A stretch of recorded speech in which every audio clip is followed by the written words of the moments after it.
Hello and welcome everyone to this deep dive into earning influence trickles as Hausa. In this video I'll take a look at buildings, trade routes, cattle and the transhumans tech. What sources of influence are actually worth it and which are just wasting your resources. Okay, so first and foremost, the most basic way of earning influence is of course the university. Now the university grants a 0.75 trickle by itself. And you can also see the different trickles here. So you can see the university is giving 0.75 in this case. The town center is giving 0.75 and the palace giving 0.75. So for instance, if I have this town center inside the range of this, you can hold Alt to see the range. And it's actually the center of the building. So it can be like right here at the edge, sticking out a bit even. Then we'll get 75 for this one, 75 for the palace. However, if I build another palace, right here, I would still only get 75. So you cannot stack multiple of the same building. So to maximize your gain from one of these universities, you will want to have a palace, a town center, as well as a trading post. So beyond the fact that this university cannot have multiple of the same buildings trickling in influence, you cannot have multiple universities working on the same building. So for instance, this university has the town center inside of its reach. That means that we're actually trickling in resources from this town center. But if we take a look at this university, it's not getting any other trickle from the town center. So if we take a look at this university right here, we can see that we get 75 from the university and we get 0.35 from the trading post and then 0.75 from the palace. So this brings up the first interesting point, and that is that it's actually more worth it, just slightly, to build palaces near your university instead of building a TP, factoring in the cost of each building, as the palace actually gives more than twice as much influence income. However, if the TP is a trade line TP, it will of course also give you the other benefits that trade line TPs give. But if you do compare building a native TP compared to building a palace, it's actually better to build the palace in terms of influence, as gold gathers faster, so it will be faster to gather 200 gold and 200 wood compared to gathering 400 wood and building 2 TPs. And it can also be a very defensive building, and it can sit inside of your base, which means that you don't fear the risk of your opponent just rushing with a few pikes and taking down your TP. So how long would it take for a kingdom builder to pay off itself? So essentially this wagon costs 400 influence. You get 0.75 influence per second. That means that we can take 400 divided by 0.75, and that gives us 533, so that's how many seconds it takes before it pays itself off. And if we take that and divide it by 60, we get 8.8 minutes. And that might not sound all that good, because it isn't. It isn't very good to use this ability and just plop down a university like this. However, if you know you're gonna build a palace anyway, maybe you're advancing with your army and you want to put down a palace. So I'm putting down a palace already. Then it starts getting quite worth it to use this ability to get your university, because that will take this 8.8 minutes for this to pay off, and half that to 4.4 minutes. So we talked a bit about the TP and how it generates 0.35 influence a second if close to a university.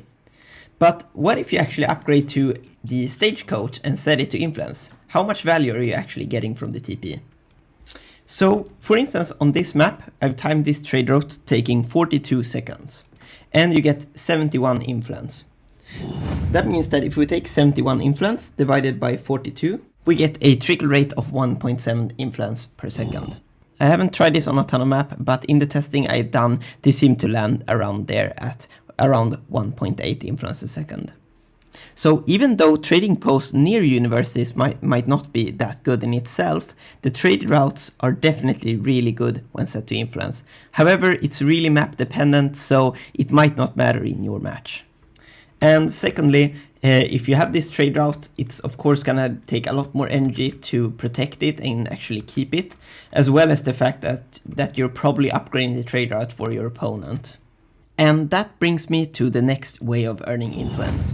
And that is, of course, the cattle on the livestock market. And in fact, there's actually 2 ways of gathering influence at livestock market, but we'll focus on the first one first. So every single cattle that's on the livestock market will of course generate a small trickle. So here I have 3 cattle. I've just started this game, and as you can see, these cattle do trickle 0.15 influence. And they will actually continue to gather 0.15 influence until the second they turn fully fattened. And once they turn fully fattened, this actually changes to 0.5, so it's a big jump once they get fully fattened. So that means if you want to maximize your influence, you of course want to have as many cattle as possible and fully fattened. Now the problem with that is once you sell cattle, you start removing the fully fattened ones. So selling cattle will of course affect how much influence you get. So as you can see now the cattle has fattened a bit, but it's still 0.15. Now if I let them fully fatten, like that, as you can see this one is fully fattened, so it gives 0.5 influence a second, and this one still gives 0.15 because it's not fully fattened. That means that if you are in H3 and send this card, the 8 semi-fattened cattle, and you also get, of course, another Sanga cattle as well, because every shipment comes with an extra, so it's actually 9. That will actually trickle 0.15 times 9, which is actually quite a good trickle by itself. So that was the first way of gathering influence at livestock market. And you essentially just want to have as many fully fattened cattle as possible. And of course you want as many as possible for that base gather rate as well. However, it's seldom worth it to actually keep fully fattened cattle, as you probably want to trade them in for gold and wood. Especially considering the fact that if you trade a fully fattened cattle for 500 wood, that's enough resources to build a university, for instance, which will actually gather more than the cattle itself. And that brings me to the second way of gathering influence at the livestock market. So now we're in H3, and we can see that we can actually do this Transhumans tech. And what this tech does is that for every cattle at the livestock markets, they will add 0.15 auto-gather work rate for influence. And here's why I treat this card like a second income compared to the first one. And that is because this one is completely independent of the state of your cattle. It doesn't matter if your cattle is fully fattened, it doesn't matter if it's 0 fattened. The only thing that matters is your count.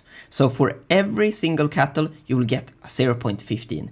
So it will basically double that base yield. So that means that if you're going for the Transhumans tech, you actually don't need to worry about having fully fattened cattle. You can focus on the Transhumans tech and just focus on getting the numbers up and then still selling them. And this pairs very well with the cow loans tech. Because if you get the cow loans, that means that every time you sell, you won't actually lose a cattle, which means you will get more value from this Transhumans tech. Most Hausa players agree that it's actually quite worth it to build a university. Otherwise, we wouldn't see universities in the meta. So that brings up a good question. When does the Transhumans tech start to get worth it? And it actually all depends on how many cattle you have. So I've been running some numbers. And here I've plotted the different value proposition of Transhumans, University and Stagecoach. So on the y-axis, we can see the amount of resources you need to invest per 1 influence a second. And on the x-axis, we have the number of cattle and trade line TPs. So the more cattle you have, the more worth it Transhumans is, and the more TPs you have, the more worth it is the Stagecoach. So you want as low of a cost as possible. In the value proposition, I'm not factoring in the cost of cattle, as you get a cattle with every shipment and they also serve a lot of other functions. However, I am factoring in the cost of a trade line TP, since the trade line TP's only function is to gather the influence. Now the Transhumans tech, around 9 cattle actually becomes better value compared to building universities. Furthermore, we can also see that Stagecoach is really worth it even if you just build 1 single TP. So in other words, if you have 9 or more cattle, it is better value to research Transhumans rather than building another university. In a typical game, once you reach the fortress stage, you should have about maybe 6 cattle. That means that if you send the 8 semi-fattened cattle plus 1, of course, so 9, you will actually end up at 15 cattle. At 15 cattle, the value proposition of doing the Transhumans tech is actually really worth it, especially compared to universities. And that's before even factoring in things like the fact that the cattle will start generating 0.5 once they get fully fattened, and the fact that you can sell them. So that's definitely something to think about. So if you're in a game and you find yourself wanting to send the semi-fattened cattle, or you just need to boost your eco, you definitely want to pair that together with the Transhuman's tech. Alternatively, if you already have another livestock market for some reason, or you're floating out of wood, it can actually be really worth it just to build a livestock market yourself and then to send 1,000 coin. Because the 1,000 coin will afford 10 Sangha cattle, and you also get one with the shipment. That way you will get 11 new Sangha cattle for one shipment. Other than Sangha cattle, you can also have goats on the livestock pen. However, in order to get goats, you actually need to age up with the Fulani. Now the Fulani age up is available from age 3 and upwards, and we will actually get the 7 semi-fattened goats, and we can also unlock a goat at the livestock market. So the trickle for a goat is 0.05 before it's fully fattened, and now that they're fully fattened, it's 0.15. The build limit of goats is 30. So in worst case, the goat will generate 0.05 times 30 influence a second, which is 1.5. And in the best case, they will generate 0.15 times 30, resulting in a 4.5 influence a second. Meanwhile, the goats cost 100 food. So it's a bit tough to actually recommend building the goats unless you're in age 5 and you're doing a really long game, just want to maximize your influence income, as they give only a third of the income as their base rate. And even when fully fattened, you only get 0.15 instead of 0.5. The only thing they got going for them is that you can build a lot of them, and with the Transhuman's tech, you will actually boost the gather rate of every single goat with 0.15. So this unfattened goat, for instance, instead of having 0.05, we're actually quadrupling its influence generation just by doing that tech. So finally, in the best case scenario, with the Transcendence tech, and you have all 30 goats, you can actually get 30 times 0.3, which is 9 influence a second, which is actually quite significant. So while the goats aren't really that good value compared to the cattle, they do get a lot better value once you do the Transhuman's tech. And especially in a late game where you might go age 5 and just want to maximize your influence, it's definitely worth picking Fulani as one of your age up to just maximize these 30 goats. Now before we end this video, I want to do a honorable mention to this tech in the university. Which actually now grants influence instead of XP when you construct buildings. You can see I get 20 influence for a house, for instance, and 35 for a tower. So as far as I know, it's based on the building XP. So if you build buildings with 20% cashback, then you actually need to build buildings for a worth of 3,750. And that's just to start paying back the cost of the actual tech itself. So yeah, it's just a terrible tech. There's also another tech which grants influence when you train villagers, but it's pretty much the same story there. So what are the takeaways from this video? Well, firstly, palaces are actually better valued than non-trade line TPs, especially when you factor in the other functions they serve. Number 2, trade lines are definitely risky, but it's the best value if you want high trickle rates for low resources. Fully fattening your cattle gives a significant boost to the trickle rates, going from 0.15 to 0.5. However, it's still worth selling the cattle at high value, because you can use those resources to put down universities and other buildings that trickle even faster than the cattle you just sold. And number 4, the Transhuman's tech is actually better value than putting down a university if you own more than 8 cattle. And finally, goats are really only good in the late game, and because of their low base yield, you really want to pair them with the Transhuman's tech. But in the late game, they can trickle up to 9 influence a second, which is equivalent if not better than a factory. So congratulations if you made it this far in the video. This is one of the first videos I'm releasing and I hope you liked it.